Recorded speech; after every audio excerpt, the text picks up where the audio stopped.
Assalamualaikum warahmatullahi wabarakatuh. Apa kabar sahabat-sahabat mahasiswa Sekolah Tinggi Pariwisata Trisakti? Salam bertemu kembali dalam mata kuliah Manajemen Sumber Daya Manusia.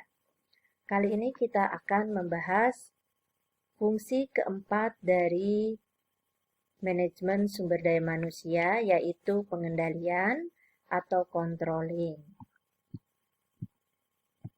Setelah mengikuti mata kuliah tatap muka kelima ini, diharapkan mahasiswa mampu 1. Menjelaskan pengertian fungsi pengendalian dengan tepat. Kedua, menjelaskan tujuan fungsi pengendalian sumber daya manusia dengan tepat. Dan yang ketiga, menjelaskan metode pengendalian sumber daya manusia dengan tepat.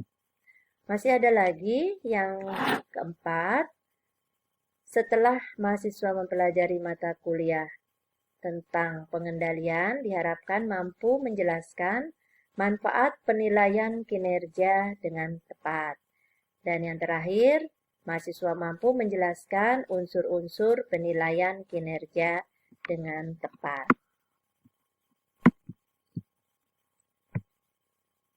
Sekarang kita akan mulai dengan pengertian fungsi pengendalian.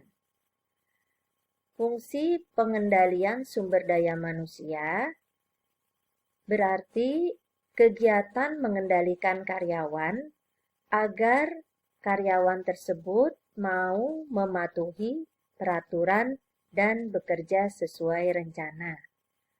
Pada mata kuliah sebelumnya telah dijelaskan bahwa semua kegiatan diawali dengan kegiatan perencanaan. Nah, rencana yang dibuat tersebut kemudian dilaksanakan. Nah, fungsi pengendalian memastikan bahwa apa yang telah direncanakan nanti bisa dicapai dengan efektif dan efisien. Nah, apa tujuan fungsi pengendalian? Ada 3 hal. Yang pertama adalah tujuannya untuk perbaikan. Jadi, jika ada suatu pekerjaan yang terlihat kurang tepat dalam pelaksanaannya, maka diberi umpan balik oleh atasan agar kesalahan yang dilakukannya bisa diperbaiki dan tidak terlanjur target yang telah direncanakan tidak tercapai. Kemudian yang kedua, untuk memberikan umpan balik ya jika ada penyimpangan. Penyimpangan dalam hal apa? Misalnya dalam hal kehadiran, kedisiplinan, perilaku, kerjasama antar rekan kerja, antar unit, antar departemen, pelaksanaan pekerjaan maupun lingkungan kerja. Jadi sebagai contoh misalnya jika ada penyimpangan lingkungan kerja. Salah satu lingkungan kerja yang bisa mendukung pencapaian kinerja yang baik adalah lingkungan kerja yang nyaman, tidak bising. Nah, fungsi pengendalian ini mencari penyebab. Apa yang menyebabkan kebisingan tersebut. Nah, kemudian melakukan tindakan perbaikan. Berikutnya, metode pengendalian itu seperti apa? Nah, yang mengendalikan tentunya adalah supervisor atau superior ya. Maaf, bukan supervisor saja, tapi bisa manajer, bisa general manager, ya, superior atau atasan. Yang dikendalikan siapa? Yaitu staf karyawan di level bawahnya. Nah, bagaimana metode pengendalian dalam konteks manajemen sumber daya manusia? Yaitu dengan cara melakukan evaluasi terhadap kinerja atau prestasi kerja karyawan. Nah, penilaian kinerja ini tentunya harus dilaksanakan dengan benar jika ingin berdampak positif terhadap kinerja karyawan. Jadi, di sini dikatakan bahwa penilaian kinerja karyawan akan berdampak positif jika terjadi pengembangan organisasi secara efektif dan efisien. Artinya begini, posisi jabatan itu akan ada jika organisasi itu berkembang. Ya, jika organisasi itu misalnya yang tadinya taruhlah suatu restoran. Tadinya dia hanya satu restoran, butuh satu manajer restoran. Nah, ketika dia berkembang, dia menjadi 2 restoran. Sehingga diperlukan manajer restoran yang baru. Nah, ini yang dimaksud dengan pengembangan organisasi. Nah, kita tahu bahwa namanya penilaian kinerja, tujuannya adalah untuk memastikan ya bahwa karyawan itu bekerja sesuai dengan sasaran yang telah ditetapkan sebelumnya, atau dengan kata lain karyawan tersebut berprestasi. Nah, sekarang ketika penilaian kinerja baik, lalu karyawan itu berprestasi, lalu apa kemudian? Nah, tentunya harus ada reward kan? Rewardnya apa? Rewardnya adalah promosi atau peningkatan jabatan dan wewenang, peningkatan tugas dan wewenang.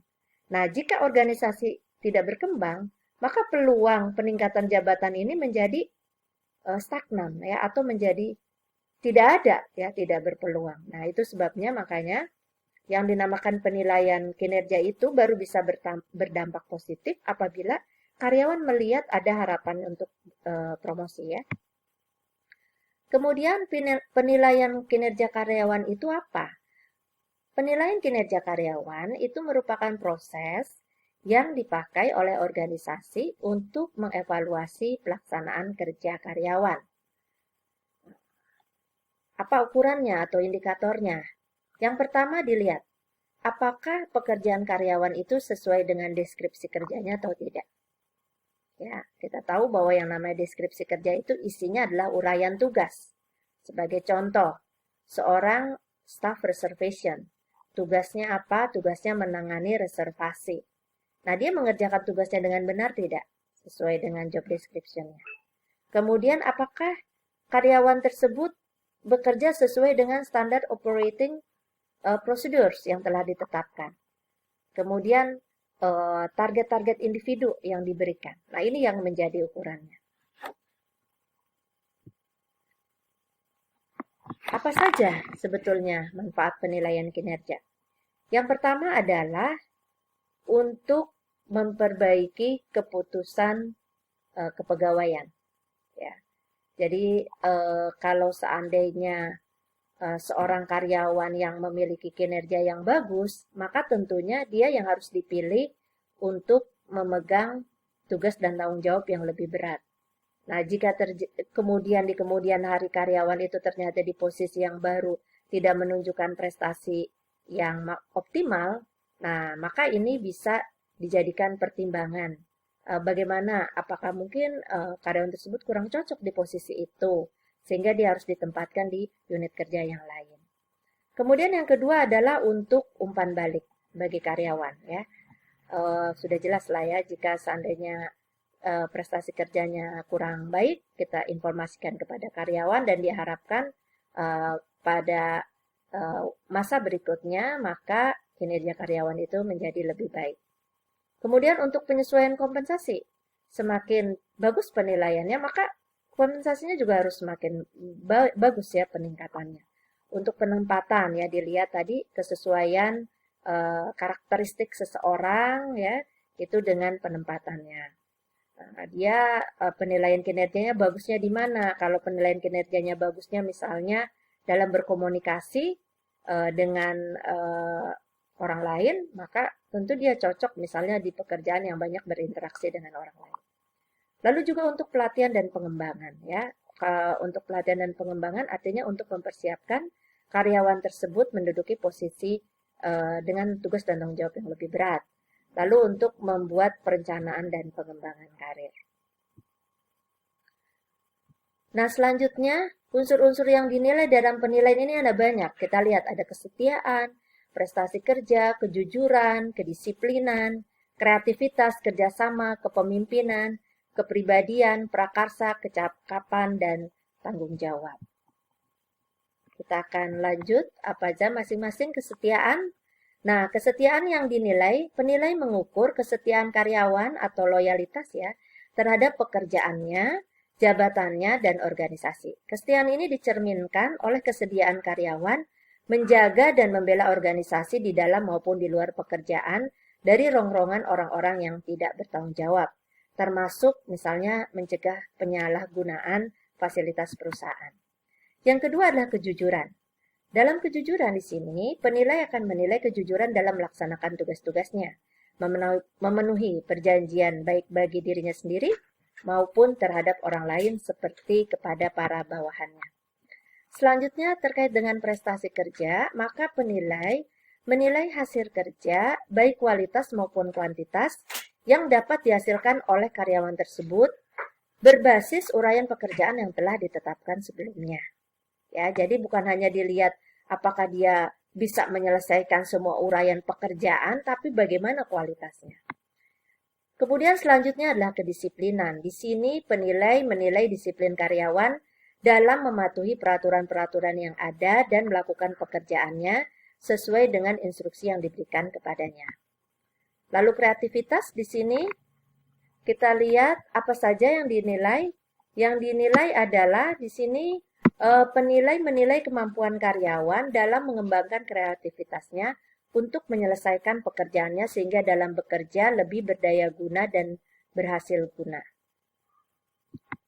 Dan dalam aspek kerjasama, di sini penilai menilai kesediaan karyawan dalam berpartisipasi dan bekerja sama dengan karyawan lain, baik secara vertikal, ya secara vertikal itu misalnya membantu atasannya, secara bisa juga membantu bawahannya, ataupun secara horizontal ya sesama rekan kerja di dalam maupun di luar pekerjaannya sehingga pekerjaannya akan semakin baik. Dalam aspek kepemimpinan, maka di sini penilai akan menilai kemampuan karyawan untuk memimpin, ya mempengaruhi, mempunyai kepribadian yang kuat, dihormati, berwibawa, serta dapat memotivasi orang lain atau bawahannya untuk bekerja secara efektif. Yang kedelapan adalah tentang kepribadian. Di sini penilai menilai karyawan dari sikap perilaku kesopanan. Apakah periang, disukai, memberi kesan menyenangkan, memperlihatkan sikap yang baik, serta berpenampilan simpatik dan wajar. Yang kesembilan prakarsa. Nah, apa sih prakarsa? Pernah dengar istilah prakarsa? Di sini penilaian tentang kemampuan berpikir yang orisinal, berdasarkan inisiatif sendiri, untuk menganalisis, menilai, menciptakan, memberikan alasan, mendapatkan kesimpulan, dan membuat keputusan dalam penyelesaian masalah yang dihadapi.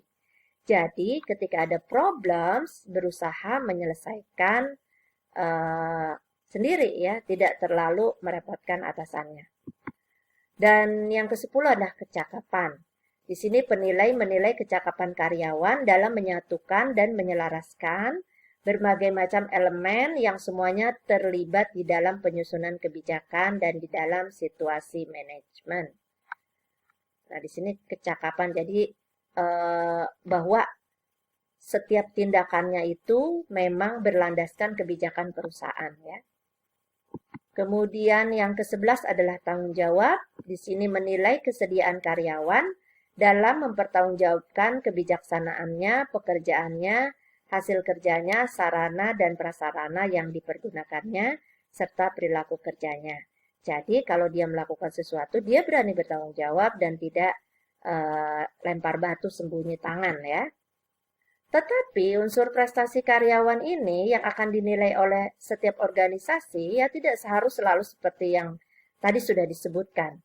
Tapi pada dasarnya menyangkut unsur-unsur seperti hal tersebut. Bisa lebih sedikit, bisa lebih banyak. Nah, ini adalah salah satu contoh penilaian kinerja yang bisa dilakukan di suatu perusahaan. Ya, tentu modelnya macam-macam. Ini hanya salah satu contoh saja.